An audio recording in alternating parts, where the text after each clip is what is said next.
அன்பானி நியூரோவில் அந்த கதையினுடைய நீதிபதி. அப்போ இவங்க 2 பேரும் மாற்றி மாற்றி மரம் வெட்டுறாங்க. சாயங்காலம் 3 மணி ஆயிடுது. சரி ரைட்டு, மரமெல்லாம் எடுத்து கட்டுவோம் அப்படின்னு சொல்லி நினைக்கிறாங்க.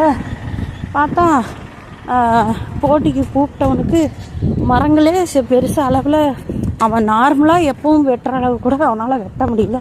ரொம்ப வருத்தத்துக்குள்ளே போயிட்டான். கூட போட்டிக்கு வரமாட்டேன்னு சொன்னவன் அவன் பாட்டுக்கு அடுத்தடுத்து மரங்களை நிறைய கட்டி வச்சுட்டான். மறுநாளும் எடுத்துகிட்டு போகிறக்கு செமையெல்லாம் ஓர்ஸ் பண்ணிட்டான். சரி, இவனுக்கு ஆச்சரியம் தாங்கலை. என்னடா இது, நம்ம கோடாரி எப்பேற்பட்ட கோடாரி, எந்த மாதிரியான ஒரு விஷயம்.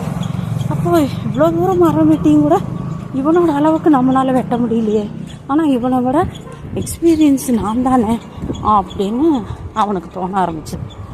அப்புறம் சரி, இவங்கிட்ட வெக்கத்தை விட்டு என்ன ரீசன்னால் மரம் வெட்டினாங்கிறத கேட்டுக்கலாம் அப்படின்னு சொல்லி முடிவு பண்ணி அந்த போட்டிக்கு கூப்பிட்டவங்கிட்ட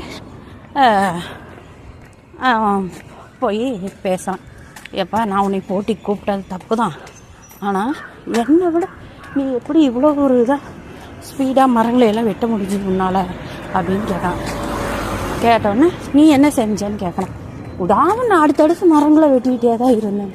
சரி, எப்போ என்ன செய்வேன்னா, ஆமாம் கொஞ்சம் டைம் ரெஸ்ட்டு கொடுத்து வேலை செய்வேன்னு சொன்னான். சரி, நானும் அதே மாதிரி தான் ரெஸ்ட்டு கொடுத்து தான் வேலை செய்கிறேன்.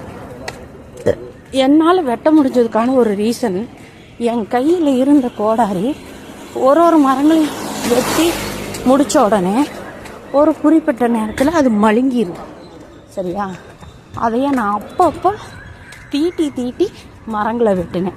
அதனால் என்னுடைய கோடாரி ஷார்ப்பாகவும் இருந்துச்சு, வெட்டுறதுக்கு ஏதுவாகவும் இருந்துச்சு அப்படின்னு சொல்லும்போது தான் போட்டிக்கு இழுத்தான். பார்த்திங்களா, அவன் யோசித்தான், நம்ம ஒரு விஷயத்த பண்ணுறோங்கிறத விட அதனால் பாதிப்பாகிறோம் அப்படிங்கிறத புரிஞ்சுக்கிறேன். எப்படின்னா, நான் போட்டியில் தான் கவனமாக இருந்தேனே தவிர என்கிட்ட இருக்கக்கூடிய ஆயுதத்தில் ஒரு எஃபோர்ட் போடணும், அதை ரொம்ப சாஃப்டாக வச்சுக்கணும் அப்படின்னு நான் நினைக்கல அப்படின்னு சொல்லிட்டு தன்னுடைய எண்ணங்களை நினச்சி அவன் இது பண்ணான். ஒரு எக்ஸ்பீரியன்ஸ் ஒரு பெஸ்ட்டு கிடையாது. எக்ஸ்பீரியன்ஸை தாண்டி நுட்பம்னு ஒன்று இருக்குது, அதுதான் பெஸ்ட்டாக இருக்கும். புரிஞ்சுதுங்களா? அதனால் போட்டி அப்படின்னு இழுக்கிறதுக்கு முன்னாடி உங்களுடைய நுட்பம் எப்படி இருக்குதுன்னு பார்த்துக்குங்க. அவ்வளோதான்.